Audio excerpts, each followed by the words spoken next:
नमस्कार दोस्तों, मैं गिरीश कुमार कंसल्टेंट के यूट्यूब चैनल में आपका स्वागत करता हूं। मैं फूड इंडस्ट्री के लिए टेक्निकल सर्विस प्रोवाइड करता हूं, जैसे non dairy whipping cream, dairy industry, bakery industry, ice cream industry, food processing industry. इन सभी इंडस्ट्रियों का टेक्निकल सपोर्ट तथा टर्नकी प्रोजेक्ट हैंडल करता हूँ और कंपनीज के लिए न्यू प्रोडक्ट डेवलपमेंट पे भी काम करता हूँ। जो प्रोडक्ट की लिस्ट आगे दी हुई है उन पर भी मैं रेसिपी डेवलप करके कंपनियों की हेल्प करता हूँ।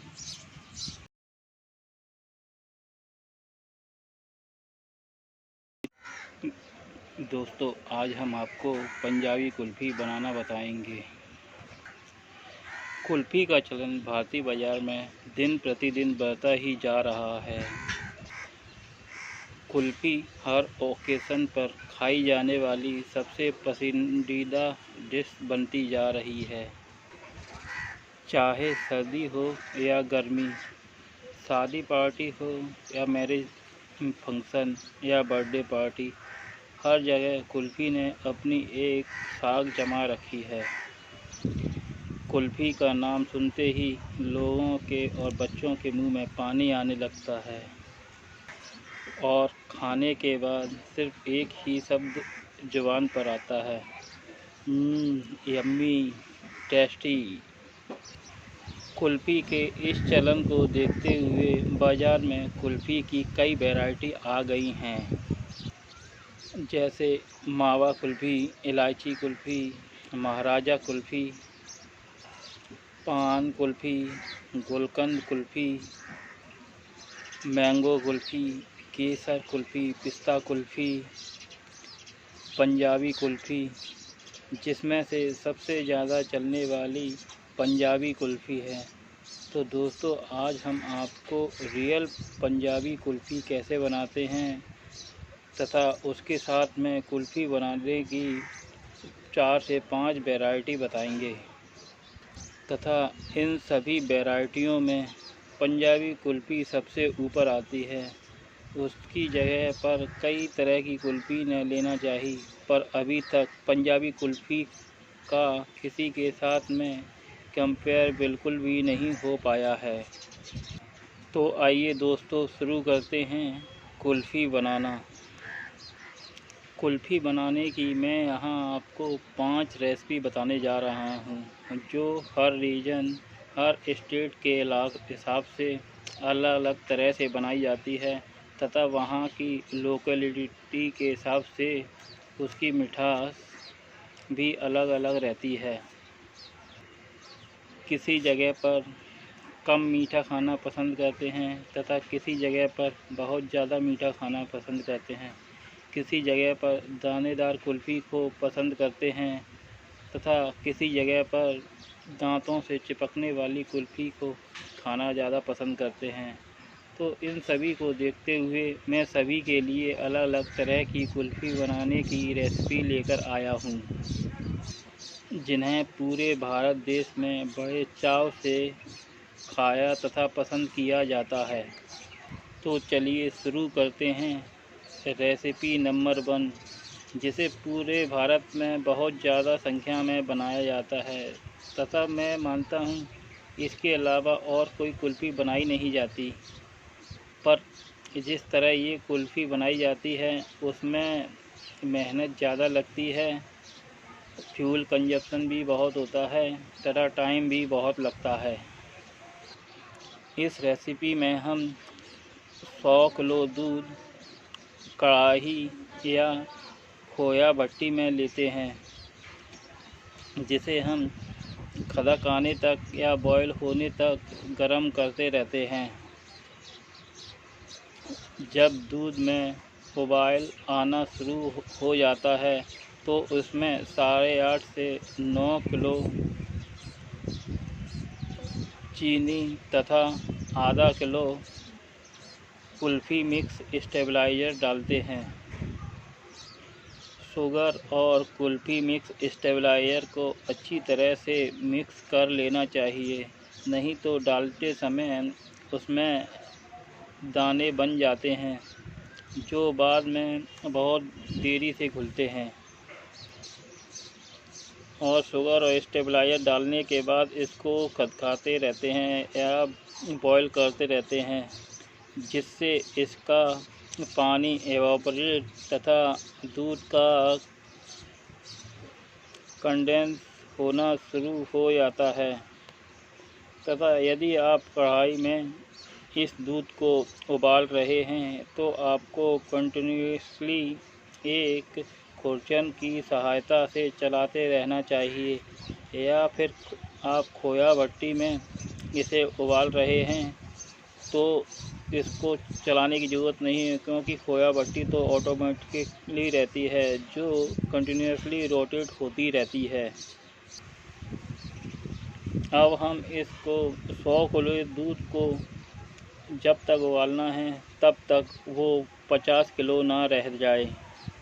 अब इसका मेजरमेंट हम कैसे लगाएंगे ये मैं आपको बताता हूँ कि 100 किलो दूध को 50 केजी कप होने तक कितना उबालना है। या तो आप खोया भट्टी में इस दूध को उबाल रहे हैं तो उसमें वॉल्यूम के हिसाब से मार्किंग रहती है,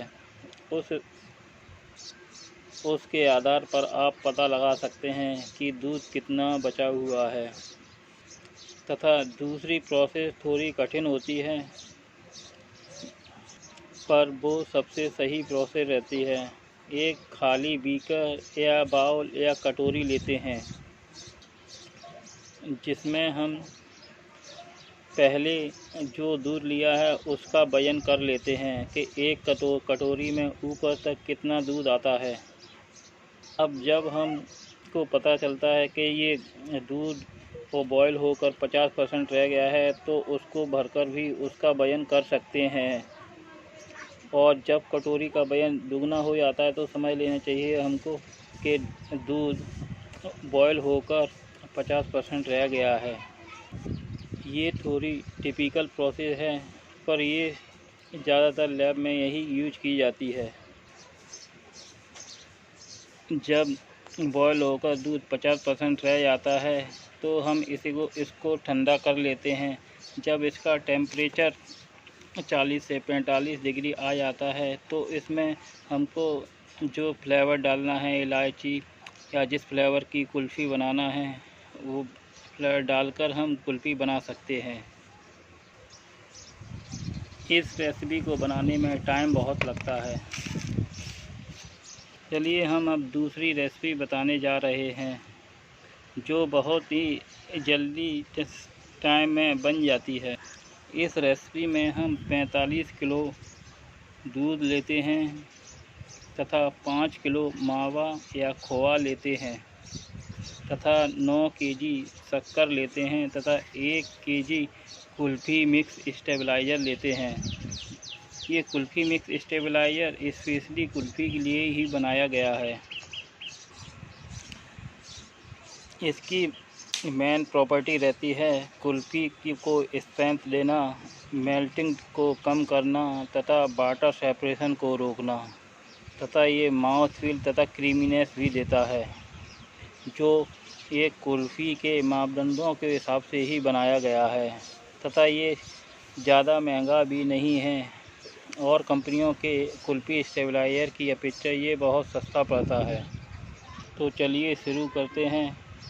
इसमें हम 45 किलो दूध को कढ़ाई या मावा भट्टी में लेते हैं तथा उबालना शुरू कर देते हैं।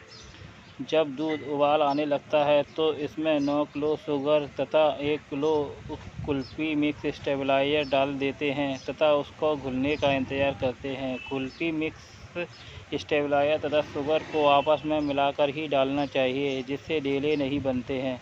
जब शुगर और कुल्फ़ी मिक्स स्टेबलाइज़र पूरी तरह से घुल जाए तो इसमें 5 किलो मावा या खोआ डाल देते हैं तथा उसको कंटिन्यू चलाते हैं, जिससे मावा भी पूरी तरह घुल जाए। जब मावा पूरी तरह से इस दूध में घुल जाए तो ये दूध गाढ़ा हो जाता है तथा इसको हम उबालना बंद कर देते हैं तथा ठंडा करने के लिए छोड़ देते हैं। तो है ना दोस्तों, ये सबसे सरल प्रोसेस जिसमें दूध को 50% जलाना नहीं पड़ता तथा हमारा ईंधन की खपत भी बहुत कम होती है, क्योंकि 100 किलो दूध से 50 किलो दूध कम जलाने में कम से कम 1 से 1.5 घंटे तक का समय लगता है और ये 15 से 20 मिनट में ही बनकर तैयार हो जाता है। जब इसका टेम्परेचर 40 से 45 डिग्री आ जाए तो हम इसको ठंडा करने के लिए छोड़ देते हैं तथा इसमें अपना फ्लेवर डालकर अपनी जो जिस तरह की कुल्फ़ी बनानी है उस तरह का कलर फ्लेवर डालकर हम कुल्फ़ी बना सकते हैं। अब हम दानेदार कुल्फ़ी बनाएंगे। ये कुल्फ़ी बनाने के लिए हमें 50 केजी दूध, 5 केजी मावा या खोआ, 10 किलो शक्कर तथा 1 किलो कुल्फ़ी मिक्स स्टेबलाइज़र तथा 1 किलो पनीर की आवश्यकता होगी। इसमें सबसे पहले हम 50 किलो दूध को कढ़ाई या मावा भट्टी में उबालना स्टार्ट कर देते हैं। जब इसमें दूध में बॉयल आना स्टार्ट हो जाती है तो 10 किलो चीनी तथा 1 किलो कुल्फ़ी मिक्स स्टेबलाइज़र मिलाकर डाल देते हैं तथा इसका घुलने का इंतज़ार करते हैं। जब ये पूरी तरह से घुल जाए तो इसमें 5 केजी मावा या खोआ डाल देते हैं और जब मावा और खोआ पूरी तरह से घुल जाए तो इसमें हम जो 1 किलो पनीर ले लिया है उसको हमको बारीक घिसकर इसमें डाल देना है। ध्यान रहिए, पनीर हमेशा बिल्कुल बारीक होना चाहिए जिससे कुल्फ़ी के अंदर पूरी तरह से घुल जाए तथा जब कुल्फ़ी खाते समय पर दानेदार फीलिंग आए, क्योंकि अच्छी कुल्फ़ी उसी को माना जाता है जो खाने में दानेदार लगती है। तथा दोस्तों, इसको ठंडा करके हम अपने तरह की वैरायटियों में बना सकते हैं। अब दोस्तों, हम लेते हैं चौथी रेसिपी।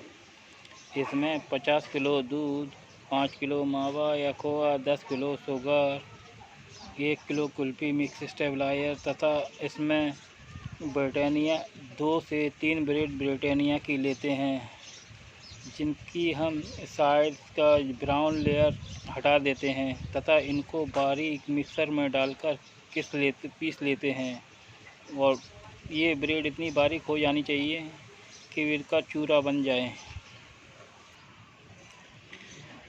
तो हम 50 किलो दूध को कढ़ाई या खोया भट्टी में उबालना शुरू कर देते हैं तथा इसमें 10 किलो चीनी तथा 1 किलो कुल्फ़ी मिक्स स्टेबलाइज़र आपस में मिलाकर डाल देते हैं तथा घुलने का इंतज़ार करते हैं। जब ये दोनों दूध में घुल जाएं तो 5 किलो मावा या खोआ भी डाल देते हैं और जब खोआ घुल जाए तो हमने जो ब्रेड का चूरा बनाया था वो भी इसमें डाल देते हैं तथा सब मटेरियल को मिलाने के बाद अब इसे ठंडा कर लेते हैं तथा अपना जो फ्लेवर बनाना है उस फ्लेवर की कुल्फ़ी बना देते हैं। तो चलिए दोस्तों, अब हम स्टार्ट करते हैं रियल पंजाबी कुल्फ़ी बनाना, जो पूरे भारत देश में बहुत ही फेमस है तथा इस पंजाबी कुल्फ़ी ने अपनी जगह ऐसी बनाई है कि कोई इसकी जगह को हासिल नहीं कर पाया है। पंजाबी कुल्फ़ी बनाने के लिए हम 40 केजी दूध लेते हैं, 10 केजी मावा या खोया लेते हैं, 10 केजी चीनी लेते हैं, आधा किलो कुल्फ़ी मिक्स स्टेबलाइज़र लेते हैं। सबसे पहले हम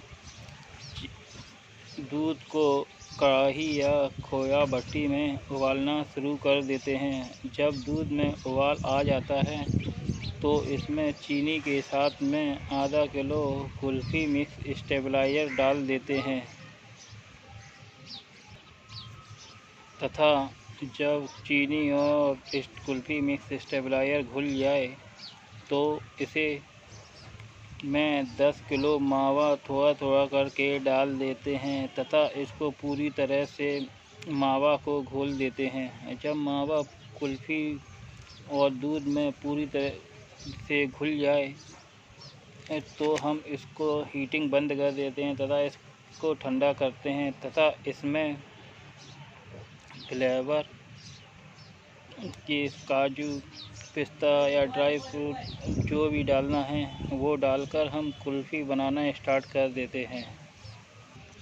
इसको पंजाबी कुल्फ़ी इसलिए बोला जाता है क्योंकि इसमें सॉलिड पार्ट बहुत ज़्यादा होता है तथा खाने में अलग ही अनुभव मिलता है, इसलिए इसको रियल पंजाबी कुल्फ़ी नाम से जाना जाता है तथा ये भारत देश के सभी इलाकों में बहुत प्रचलित है।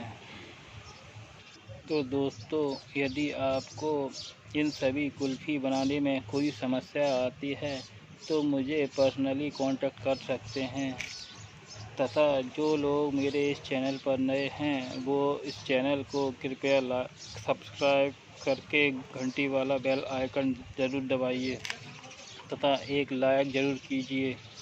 तो दोस्तों, आपको ये वीडियो कैसा लगा तो कमेंट करके ज़रूर बताइएगा और आप जिस भी प्रोडक्ट के ऊपर वीडियो चाहते हैं तो कृपया कमेंट बॉक्स में ज़रूर लिखिए, जिससे मैं आने वाले दिनों में उस पर भी वीडियो बनाकर आपके लिए लेकर आ सकूं।